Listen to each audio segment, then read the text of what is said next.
Joining us right here at the top of hour number 2 is one of our favorites. It's been a while since we've spoken to him. He's been on some Frogger walkabout in the Down Under. He's back from Australia, back on Good Morning Football. He will be back on his podcast, 10 Questions with Kyle Brandt and The Ringer. Kyle Brandt back here on the show. How are you, Kyle? Thrilled to be here. Thrilled to talk to you. I've missed you, and I usually like to start with something glib or something from Hollywood. But, yes. Rich, I have to say, I hated sitting at home watching what you went through with COVID. How are you feeling? I'm good, man. I appreciate it. I appreciate it. I didn't like it either. God, what a son of a bitch this thing is. Yeah, I know.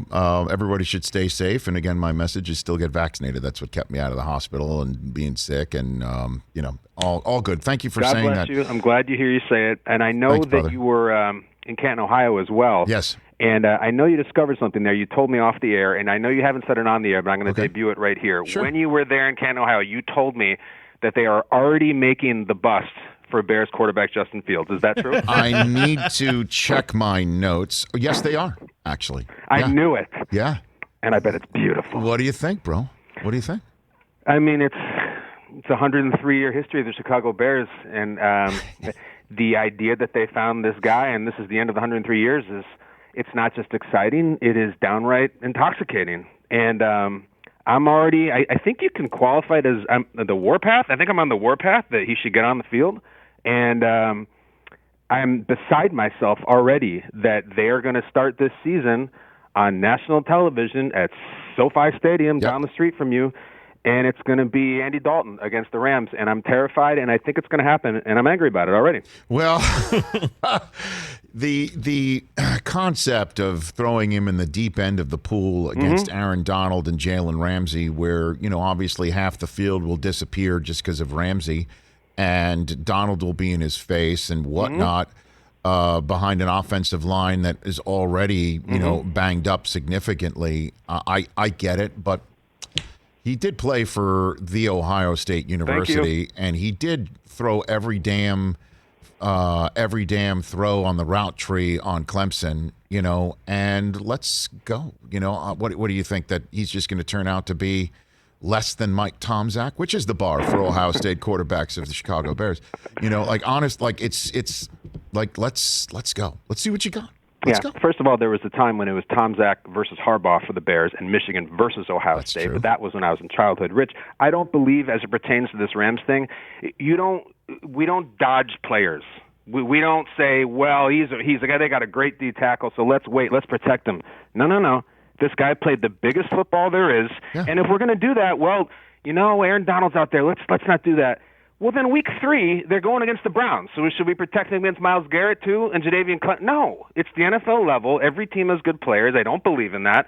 I do believe in this. I think we are seeing, Rich, a sea change here. And I think that you, me, probably most people listening were raised on this idea of you draft the quarterback and you make him wait and you let him marinate and you wait until he's ready and then I think it's time to re-examine that. I think this position is different. I think the college players are different. I think the high school quarterbacks are different. The 7-on-7, the coaching, I think they are better, faster. And this idea, it always sounds great. We're going to be practical and conservative, and can you imagine the football crime it would have been to the L.A. Chargers last year if the misfortune had not happened to Tyrod Taylor, their starter, which was a freak accident that allowed Justin Herbert to come on the field and have the greatest rookie quarterback season ever. The only reason that happened is because of a wild anomaly thing that happened to Tyrod Taylor. If not, Herbert's just sitting there. We don't even see him. And the list goes on and on. And this is right now, Rich, you're seeing him. All these people are saying, well, Brady waited, and Rodgers waited, and Breeze waited. Russell Wilson didn't wait. There's 50 other guys who didn't wait. Joe Flacco coming out with the Ravens didn't wait. Roethlisberger barely waited. Deshaun waited 1/2 with the Texans. Sometimes guys just have it. And putting Justin Fields right now behind Andy Dalton, God love him, there was a time someone said, Russell Wilson, this rookie, you got to put him behind Matt Flynn. Just give him some time. Right. Nonsense.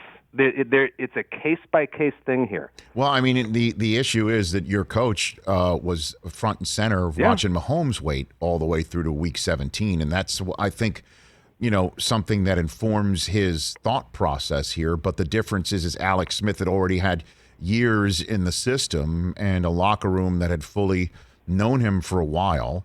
where Dalton is just kind of dropped in there, and I just think it would be wise to do it, and then you get his feet wet in the significant way. Who knows what can happen? And then he's against two Ohio teams coming up next, the Bengals and the Browns, and then I just think it's the right move to do. Like, what the hell are you waiting for? I know. And if I may, the Matt Nagy thing is everywhere because he was on the Reed staff, the draft. Right. I've thought about this for a while, and this is now looked at as this Michelangelo's David of how you start a quarterback's career. He waited and he learned, and that's why he's Mahomes. I have to call such BS on that. I'm really sure that if Patrick Mahomes had started from day one, he would have been brilliant. With due respect to Coach Reed and Alex Smith, I'm sure they did have a very positive effect on him, and Mahomes has talked about that. I don't care. Mahomes would have been better than Alex Smith that year. We don't know how these things would have shaken out. That was a very good Chiefs team. They might have won the Super Bowl that year if they started Mahomes from day one. So right. I'm kind of done with that whole thing. Just as I remember Lamar sitting around for months waiting for a back nine Joe Flacco to finally hand the job over, and there was a sensation. You can mess this up, and I don't want the Bears to do it. This is why Brockman and I have worked together so long. I knew that back nine Joe Flacco is now on our list of potential fantasy team names. You're writing it down, right, Chris? Yeah, I wrote down that one, and less than Tom Zach is pretty good, Less too. than Tom Zach is not bad. Tom Zach's pretty good, too. Like you can have like Tom Zach's face on a less than zero meme, right? Right. Like you can do something like that. Or just Joe Flacco playing golf would be pretty good, too. Oh, my God. Sure.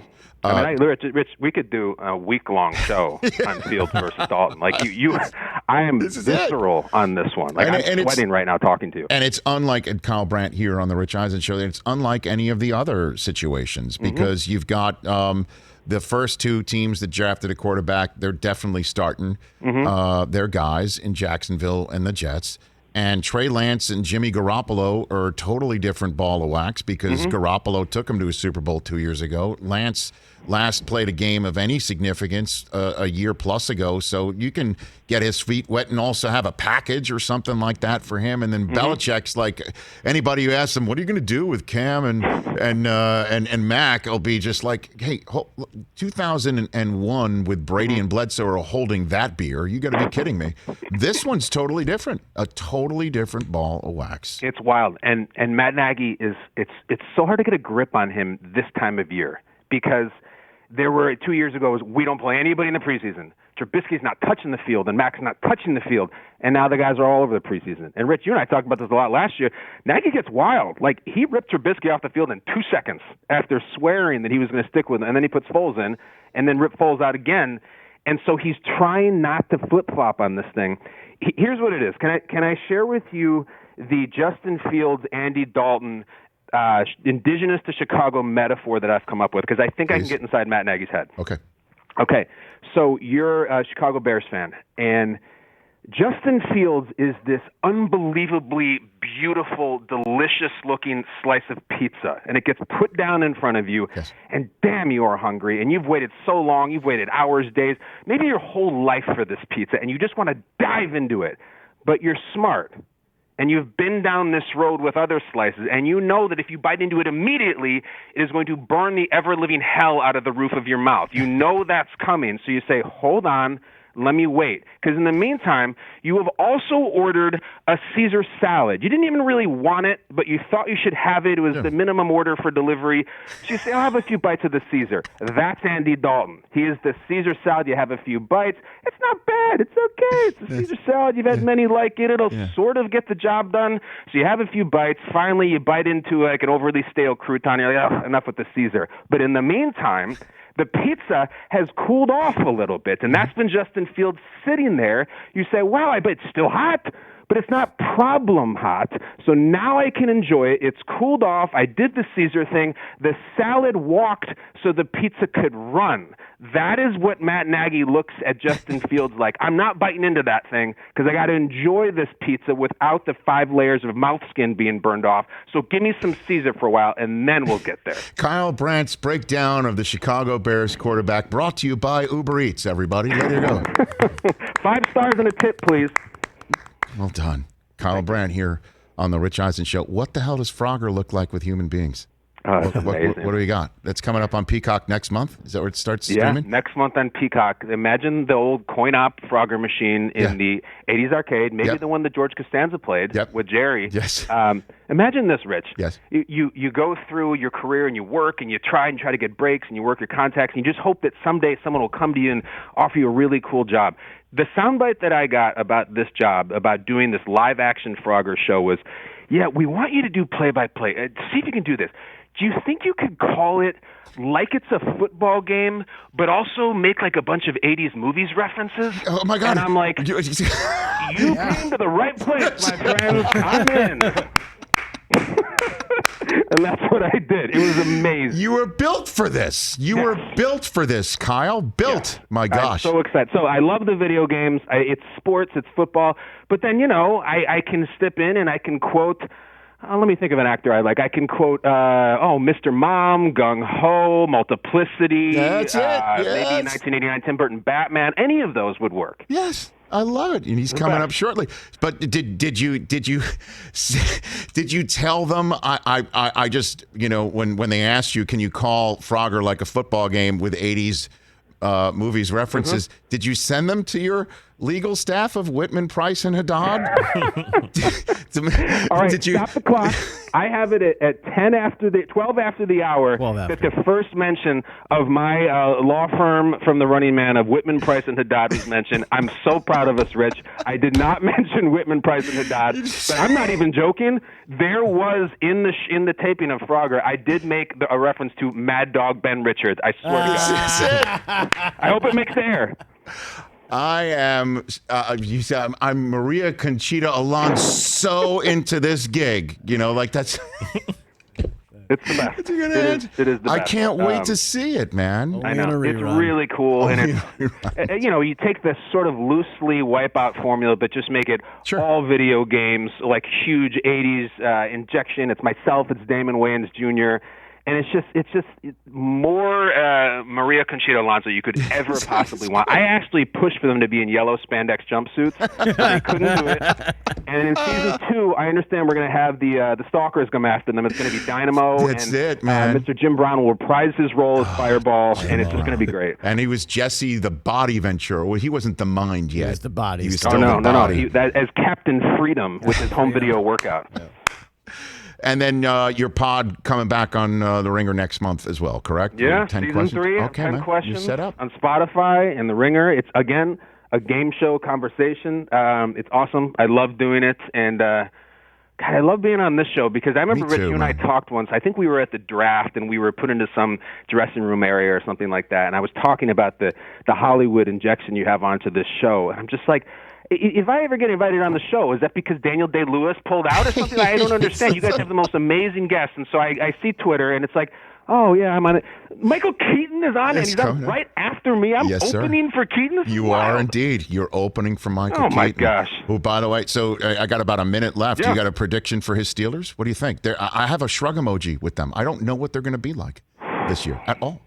The other teams are so sexy in the division, aren't they? I know. And the Tomlin teams never lose, and yet, listen, Rich, it's almost the season of picking your division winners and your wild card winners, and I think they're going to be looked on as Ben stayed 1 year too late. I really do. I think Baker, Lamar, even Burrow. I think it's going to stay 1 year too late.